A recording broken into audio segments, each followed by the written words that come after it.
하나님의 말씀 함께 보겠습니다. 구약성경 506쪽에 사무엘하 24장입니다. 사무엘하 24장 10절 말씀부터 17절 말씀까지 보겠습니다. 사무엘하 24장 10절에서 17절 말씀까지입니다. 10절 말씀. 다윗이 백성을 조사한 후에 그의 마음에 자책하고 다윗이 여호와께 아뢰되 내가 이 일을 행함으로 큰 죄를 범하였나이다.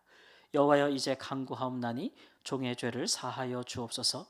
내가 심히 미련하게 행하였나이다 하니라. 다윗이 아침에 일어날 때에 여호와의 말씀이 다윗의 선견자 된 선지자 갓에게 임하여 이르시되 가서 다윗에게 말하기를 여호와께서 이와 같이 말씀하시기를 내가 내게 세 가지를 보이노니 너를 위하여 너는 그 중에서 하나를 택하라. 내가 그것을 내게 행하리라 하셨다 하라 하시니 갓이 다윗에게 이르러 아뢰되 이르되 왕의 땅에 7년 기근이 있을 것이니까 혹은 왕이 왕의 원수에게 쫓겨 석 달 동안 그들 앞에서 도망하실 것이니까 혹은 왕의 땅에 사흘 동안 전염병이 있을 것이니까 왕은 생각하여 보고 나를 보내신 이에게 무엇을 대답하게 하소서 하는지라. 다윗이 갓에게 이르되 내가 고통 중에 있도다. 청하건대 여호와께서는 긍휼이 크시니 우리가 여호와의 손에 빠지고 내가 사람의 손에 빠지지 아니하기를 원하노라 하는지라. 이에 여호와께서 그 아침부터 정하신 때까지 전염병을 이스라엘에게 내리시니 단에서 부엘세바까지 백성의 죽은 자가 7만 명이라. 천사가 예루살렘을 향하여 그의 손을 들어 멸하려 하더니 여호와께서 이 재앙 내리우심을 뉘우치사 백성을 멸하는 천사에게 이르시되 족하다 이제는 내 손을 거두라 하시니 여호와의 사자가 여부스 사람 아리우나의 타작마당 곁에 있는지라. 다윗이 백성을 치는 천사를 보고 곧 여호와께 아뢰어 이르되 나는 범죄하였고 악을 행하였거니와 이 약무리는 무엇을 행하였나이까. 청하건대 주의 손으로 나와 내 아버지의 집을 치소서 하니라. 아멘. 다윗이 하나님 앞에 큰 죄를 범하였다고 자백하였고 그 다음에 그 일을 간하여서 하나님께 세 가지 중에 하나를 택하여 징계를 받는 사건이 있었고 백성이 고통받는 것을 보면서 다윗 왕이 하나님 차라리 나와 내 집을 치소서라고 슬피 탄식하는 기도로 이렇게 마무리되고 있는 사건을 우리가 보고 있습니다. 하나님은 다윗에게 그가 우리아의 아내 일 외에는 내게 잘못한 것이 없다라고 하셨었는데 이런 잘못을 또 했네요. 그러니까 다윗은 더 하나님께 또 범죄한 일이 큰 죄 범한 일이 있지 않는가라고 생각할 수도 있을 것 같습니다. 그런데 이제 전에 우리아의 아내의 일로 범죄한 것과 좀 다른 점이 있어요. 그것은 뭐냐면 그때는 그가 범죄하고도 하나님께서 그에게 죄를 드러내시기까지 책망하시기까지 그가 자백하지 않았다는 거, 자책하지 않았다는 거, 오히려 그 죄를 감추고 숨기고 뻔뻔하게 아니한 것처럼 하였다는 것이 질적으로 좀 차이가 있습니다. 그렇죠? 우리가 그렇잖아요. 죄를 범하고 우리가 막 자책하고 양심에 아파하면서 하나님 앞에 스스로 먼저 고백하는 것이 있잖아요. 그런데 이제 우리아 일은 그렇지 못했거든요. 다윗이. 그런 면에서 질적으로 나빴다는 겁니다. 그런데 또 하나는 이제 우리가 24장 1절의 말씀에 보면 아는데 이것이 다윗이 자발적으로 죄를 짓는 것보다 다른 동기가 있다는 것을 알 수 있어요. 1절 말씀 보면 여호와께서 다시 이스라엘 향하여 진노하사 그들을 치시려고 다윗을 격동시키사 이렇게 얘기했어요. 그러니까 하나님의 1차적인 진노의 대상은 다윗이 아니었다는 거예요. 누구였냐면 이스라엘 백성들이었어요. 하나님이 이스라엘 백성들을 이제 야단 징계하시기로 작정을 하셨고 그 일을 위해서 그 백성의 왕을 격동시키셨다. 그러니까 시험에 빠지게 하셨다. 허락하셨다. 이런 이야기가 됩니다. 역대상에 가보면 똑같은 말을 가지고 하나님께서 이스라엘 백성들을 치시려고 사단이 다윗을 격동시켰다. 이렇게 이야기를 나옵니다. 그러니까 근본적으로 다윗은 죄를 하는 의지가 강하지 않았던 거죠. 그죠? 그런 게 없었는데 이스라엘 백성들이 하나님 앞에 죄를 지었고 하나님이 그것을 징계하시려 사단이 그 백성의 지도자가 되는 왕이 죄에 빠지는 것, 유혹을 받는 것을 허락하셨다라는 겁니다. 그러니까 1차적인 잘못은 누구에게 있어요? 이스라엘 백성들에게 있는 거예요. 그러니까 우리가 생각할 때 지도자가 잘못해서 그에게 속한 공동체나 백성들이 죄에 빠지거나 큰 고통에 빠지는 경우들을 많이 본단 말이에요. 그런데 성경은 그것만 지적하지 않아요. 지도자는 잘못이 없는데 백성들이, 하나의 집단이 왕을, 지도자를 잘못된 길로 빠지게 할 만큼 그들이 타락할 수도 있는 거예요. 예. 그렇게 되면 지도자가 그 영향을 받는 거죠. 우리는 그것을 어디서 봤냐면 사울 왕에게서 봤거든요. 우리는 사울이 하나님을 버린 것, 그래서 그가 하나님께 버림받았다는 것에 집중할 수 있어요. 그러나 그가 왜 하나님을 버렸느냐라는 것들에 대해서 우리가 성경을 세밀히 살펴보면 그가 하나님보다 누구의 눈치를 더 많이 본 거냐면 이스라엘 백성들의 눈치를 많이 봤거든요. 그러니까 하나님이 이렇게 하려고 했는데, 이렇게 하라고 해서 그렇게 하려고 하는데 백성들은 그렇게 하지 말라고 왕에게 요구하니까 왕의 마음이 어디로 기울어지는 거예요? 백성들에게로 기울어지는 것이죠. 그러면 그건 신정국가가 아니에요. 신정국가는, 이스라엘 나라는 다른 나라와 달리 하나님이 통치하시는 국가를 하나님께서 보여주기를 원하셨잖아요. 그러니까 왕의 역할이 굉장히 중요한 거예요. 왕의 역할이. 그런데 백성들이 그런 왕을 원치 않는다는 거죠. 하나님 앞에 충성하는 왕을 원치 않는다는 거예요. 사실 우리가 지금 쭉 사울 왕부터 다윗 왕까지 이렇게 와봤는데요. 이스라엘 백성들이 사울 왕을 흔들어 놓고 그렇게 왕이 하나님께 충성하기를 원치 않았던 어떤 집단적인 압력을 왕에게 행사했다는 것을 알 수가 있어요. 이스라엘 백성들이 왜 그렇게 하였는가 보면 처음부터 왕을 구할 때부터, 처음 이스라엘에 왕이 있기를 그들이 바랄 때부터 어떤 왕을 원했냐면 다른 나라와 같은 왕, 그죠? 백성들이 주물럭주물럭 할 수 있는 왕, 그런 왕을 원했단 말이에요. 근데 하나님이 원하시는 건 뭐예요? 하나님은 왜 이스라엘을 민족이 되게 하시고 그 연약하고 숫자도 적은 그 자손들을, 그 야곱의 자손들을 왜 그들에게 많은 민족을 이루게 하고, 왜 그들에게 땅을 주고, 왜 그들을 애굽에서 구하여 내고, 왜 광야를 거쳐서 그들의 땅도 아닌 가나안 땅을 왜 그들에게 선물로 주고, 왜 그곳에서 나라를 이루게 하셨냔 말이에요. 세상에 하나님의 말씀과 하나님의 인도하심에 순종하는 거룩한 백성을 나타내시려고 그렇게 한 것이란 말이에요. 근데 백성들이 하나님을 버리는 거예요. 예. 그러니까 우리는 하나님의 뜻에 따라 살지 않겠다. 이게 이제 어떤 의미가 있냐면 하나님의 입장에서는 그야말로 배신이죠. 왜냐하면 이스라엘 백성들이 많은 시대에 걸쳐 시간이 흘러가면서 얼마나 하나님께 많은 언약을 맺었어요. 당신은 우리 하나님이고 우리는 당신의 백성입니다. 한 번 맺고 끝난 것도 아니에요. 시내산에서 가나안 땅 들어가기 전에 가나안 땅에 또 들어가서 그 이후로도 여러 번 하나님과 항상 언약을 맺었단 말이에요. 상호간에 맺은 거예요. 근데 그거를 지금 배신하고 있는 거잖아요. 이스라엘 백성 하나님 꼭 참았어요. 그래서 하나님께서 그렇게 하나님보다 백성들에게 기울여진, 그래서 하나님을 버린 사울을 버리시고 하나님이 새로운 의로운 왕을 세우셨단 말이에요. 그게 누구냐면 그게 다윗이에요. 이 다윗은 하나님께 마음에 많이 기울어진 사람이에요. 그래서 다윗을 가리켜서 오늘 우리 교회 주제에 맞게 뭐라 해요? 하나님의 마음에 맞는 사람. 1순위예요. 이 다윗은 왕이었을 때도 목동이었을 때도 하나님의 사람으로 살고 싶은 거예요. 그게 아주 보석 같은 사람인 거죠. 이런 마음 가지고 있는 사람. 여러분 진짜 그렇잖아요. 여러분 우리 지금 요새 기도할 때 어떻게 기도하세요? 교회를 위해서 기도할 때, 나라를 위해서 기도할 때, 지도자를 위해서 기도할 때 우리 다 뭐라고 기도해요? 그 지도자가 누구 말 잘 듣기를 기도해요? 내 말 잘 듣기 기도해요? 하나님 말 잘 듣기 기도하잖아요. 하나님 목사님이 내 말이면 꼭 죽게 해주세요. 이렇게 기도 안 하죠. 안 하죠. 하나님의 말씀 잘 듣는 분이 되게 하려고 기도하잖아요. 다윗이 그런 왕이었다. 근데 여러분 보세요. 사울이 몰락하고 다윗이 사회로 세움을 받았을 때 그때만도 생각해봐도 이스라엘 백성들은 하나님께 순종하지 않았습니다. 뻔히 하나님이 다윗을 그 다음 왕으로 택하신 것을 알았어요? 몰랐어요?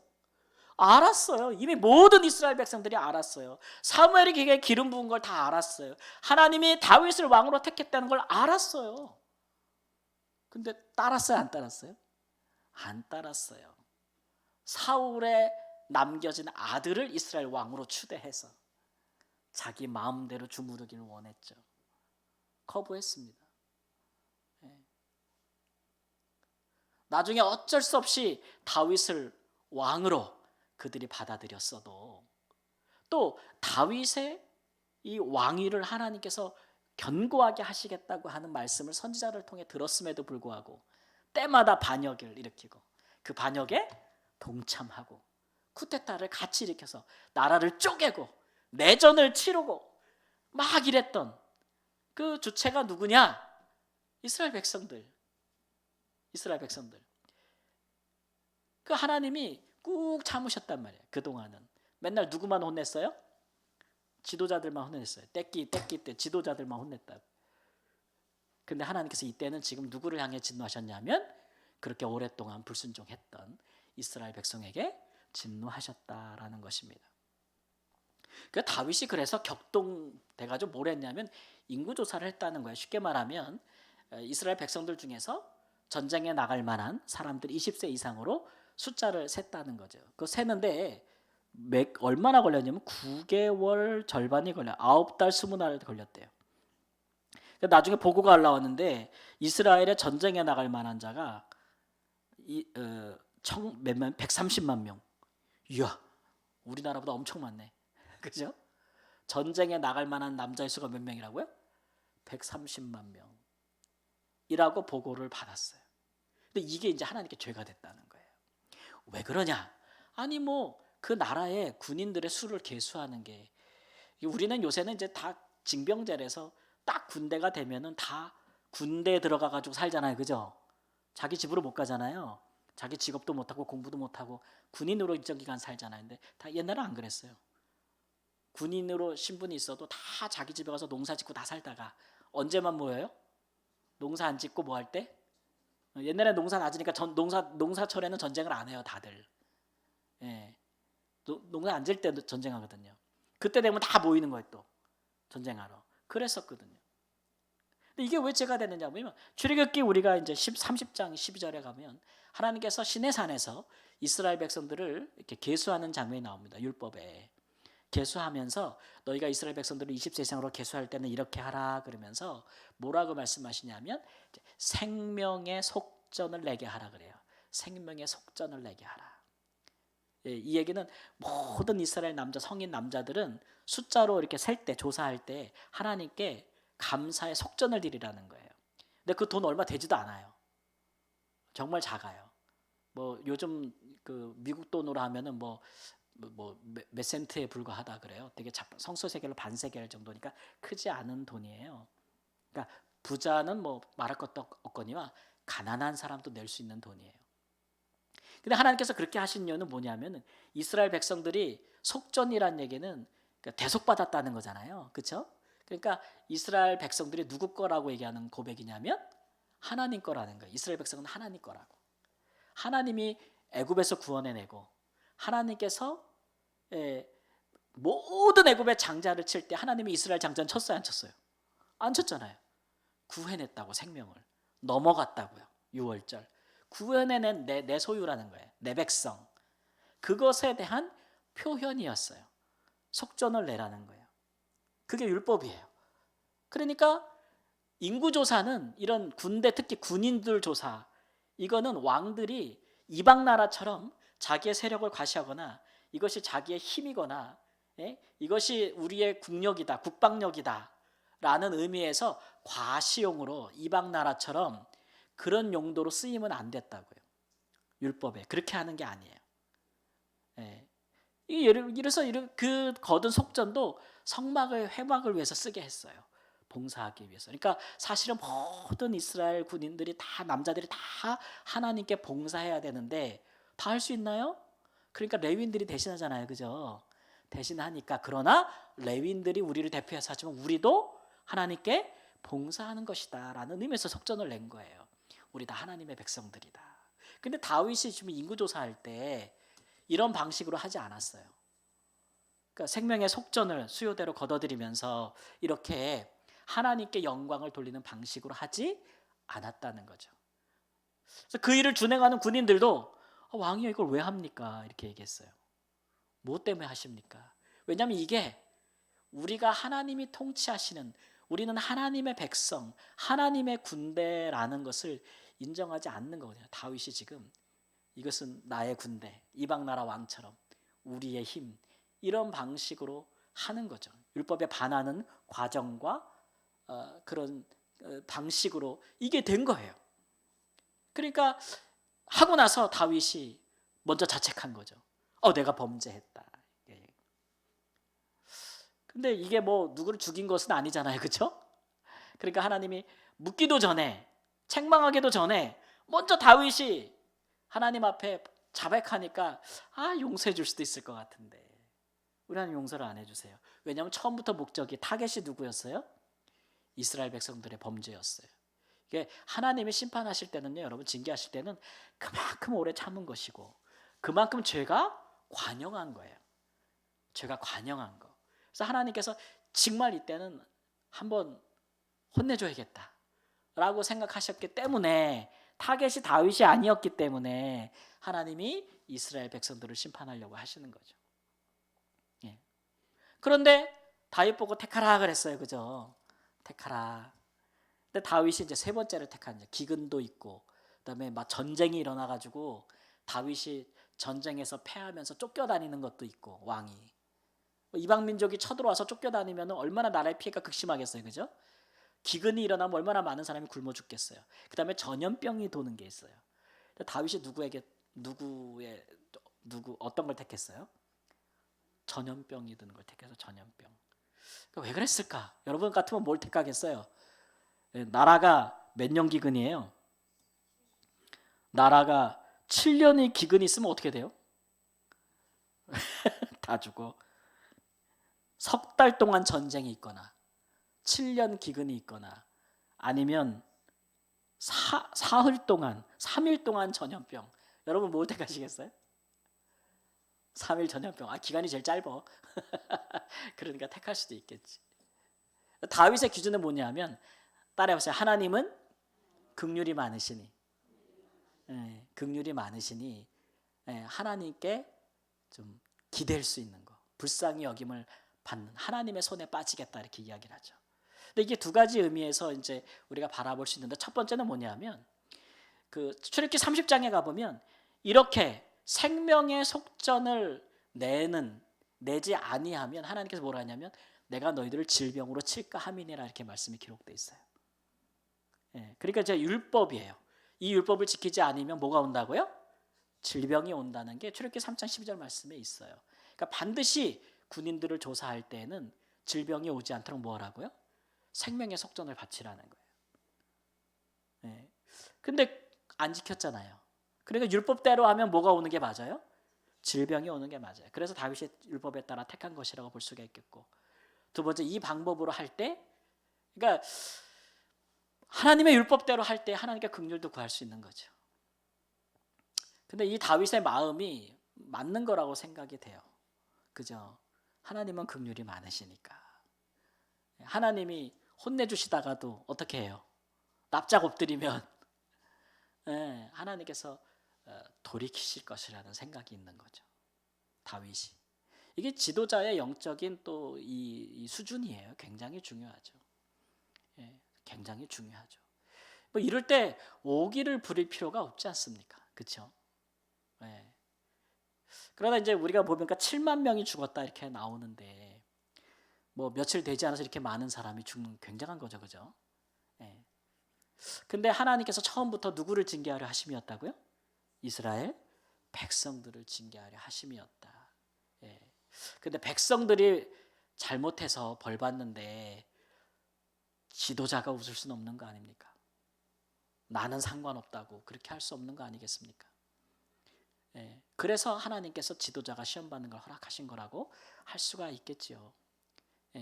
어쨌든 우리는 여기서 이제 어떤 것을 우리가 보게 되냐면, 이제 지도자로서 왕으로서 다윗의 이제 하나님 앞에서의 그의 이제 경건을 보게 되는 것이죠.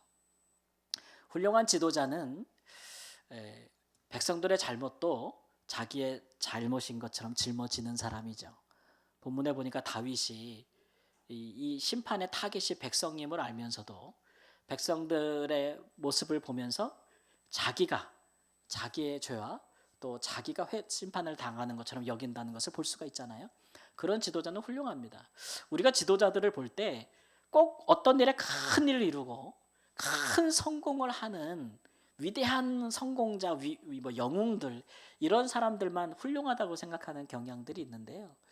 그런 부분도 좋겠죠. 그런데 사실 지도자의 또 다른 덕목은 뭐냐면 사람은 완전하지 않잖아요. 그러니까 사람은 완전하지 않은 모습이 드러날 때 자기의 부족함, 자기의 허물, 혹은 나와 함께하는 사람들의 허물이 드러날 때에 그런 것들을 어떻게 주관하느냐, 그거 굉장히 중요한 덕목이라고 할 수 있죠. 다윗이 잘한 것은 자기가 범죄할 때 하나님 앞에 뭐 하기를 잘했어요? 엎드리기를 잘했어요. 회개하기를 참 잘했어요. 고개 뻣뻣이 들지 않았단 말이에요. 하나님 앞에서 교만하지 않았다고요. 오만하지 않았어요. 선지자를 보내 하나님이 책망할 때는 그 자리에서 엎드려서 정말 진실로 회개했고 죄에 합당한 벌을 다 받았어요. 근데 오늘 말씀해 보니까 심지어는 스스로 자책할 때에도 하나님 앞에 죄를 자백했다. 여러분, 죄를 자백하는 게 쉬워요, 어려워요? 우리도 뭐 하다가 누구한테 잘못한 일 있잖아요. 그러면 그 사람이 모르면 땡큐지 뭐. 그 사람 모르는데 가서 굳이 뭐 내가 이런 일을 했노라고 이렇게 얘기 잘 안 하잖아요. 쓱 닦고 넘어가는 게 편하고 그렇게 생각을 하는 것이지. 근데 다윗은 자백하는 일을 잘했어요. 이런 지도자의 태도가 사실 백성을 향한 하나님의 진노를 그나마 좀 감하는 역할들을 하게 되는 것이라고 하는 것입니다. 그런 면에서 이렇게 항상 좀 깨어 있는 것이 참 중요하죠. 어느 공동체나 그 공동체에 깨어 있는 사람, 깨어서 하나님 앞에 하나님과 교통할 수 있는 사람, 기도로, 그런 사람은 굉장히 중요합니다. 그런 사람 꼭 있어야 돼요. 가정에도 있어야 되고 교회에도 있어야 되고 나라와 민족에도 있고 사회에도 좀 있어야죠. 뭔가 우리 사회와 우리 교회가 병들어갈 때, 죄로 말미암아 잠식당할 때 그것들을 분별해내가지고 야, 이렇게 하면 우리 다 죽어! 막 이러면서 깨어서 경고의 나팔을 울리고 먼저 자기가 그것들을 자백하고 막 할 수 있는 그런 파수꾼 역할을 할 수 있는 지도자들이 얼마나 중요합니까? 그죠?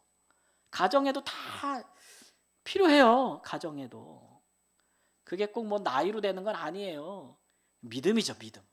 신앙의 깊이죠. 그래서 어떤 집에는 부모님이 다 안 믿으면 자식 중에 하나가 믿으면 그 자녀가 그 역할을 할 수밖에 없는 것이고, 혼자 하면 무겁고 둘이 같이 하면 좀 가볍고 하는 것이죠.